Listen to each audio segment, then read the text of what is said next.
সাত সকালবেলা একটা বস্তির ছেলের নাম ধরে চিৎকার করে যাচ্ছে। বাহ, দারুণ ব্যাপার তো। সত্যি মিনি, তুমি যে আর কি কি দেখাবে তার ঠিক নেই। উফ, কি হয়েছেটা কি বলো তো? এত চেঁচামেচি কিসের? কি হয়েছে সেটা তোমার মাকেই জিজ্ঞাসা করো।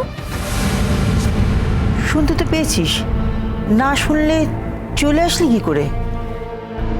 কি এসব লালন লালন বলে রাখছে কেন? কি হয়েছেটা কি? ব্যাপারটা কি? জোরে জোরে লালন লালন করে ডাকছি যাতে আমার চিৎকারটা লালন অব্দি পৌঁছয়। গরিমা প্লিজ, আর দেরি করা যাবে না। তুমি যদি রেডি হয়ে থাকো তাহলে প্লিজ চলো। আচ্ছা ঠিক আছে, আমি মাকে বলে আসি। মাকে বলার কি আছে? ব্রেকফাস্ট টেবিলে তো মায়ের সঙ্গে কথা হয়েছে, মা তো সব জানে। আচ্ছা ঠিক আছে, তুমি চলো। বলছি আমাকে একটা প্রশ্নের উত্তর দেবে? আবার কি উত্তর? তুমি মন থেকে আমাকে শপিং করাতে নিয়ে যাচ্ছ তো? তোমার সন্দেহ আছে গরিমা? তাহলে থাক। না, আমি এখনো যেতে চাই, বাট আরেকটা প্রশ্নের উত্তর দাও তো আরণ্যক। বলো। আচ্ছা, রোশনাই সেদিন অত বাজে পারফর্ম করলো কেন? এবার ফাইনাল রাউন্ডটা প্লিজ, ফাইনাল রাউন্ডটা প্লিজ। কি? গরিমাকে জিতে দাও রোশনাই। কি? এইটুকু সুযোগ প্লিজ গরিমাকে করে দাও।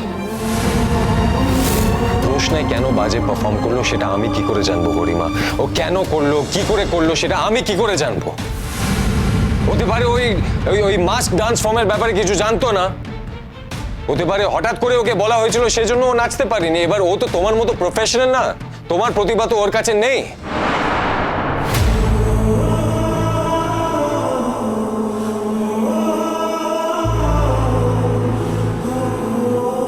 এই একই হোটেলে আপনিও আছেন স্যারজি, যাকে মনে মনে আজও আমি আমার স্বামী বলেই ভাবি।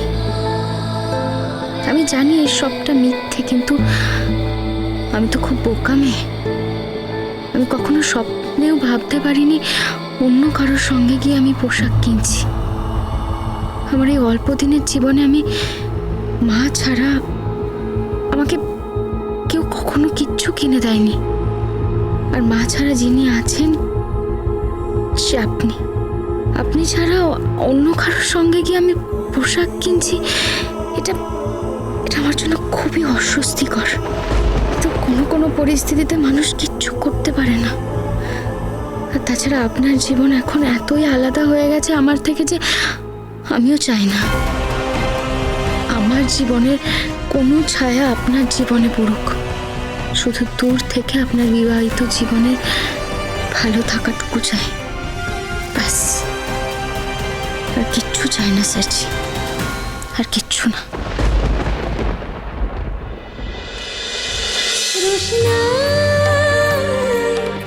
রোশনাই সোম থেকে রবি প্রতিদিন রাত 10টায় স্টার জলসায় ও জিও হটস্টারে।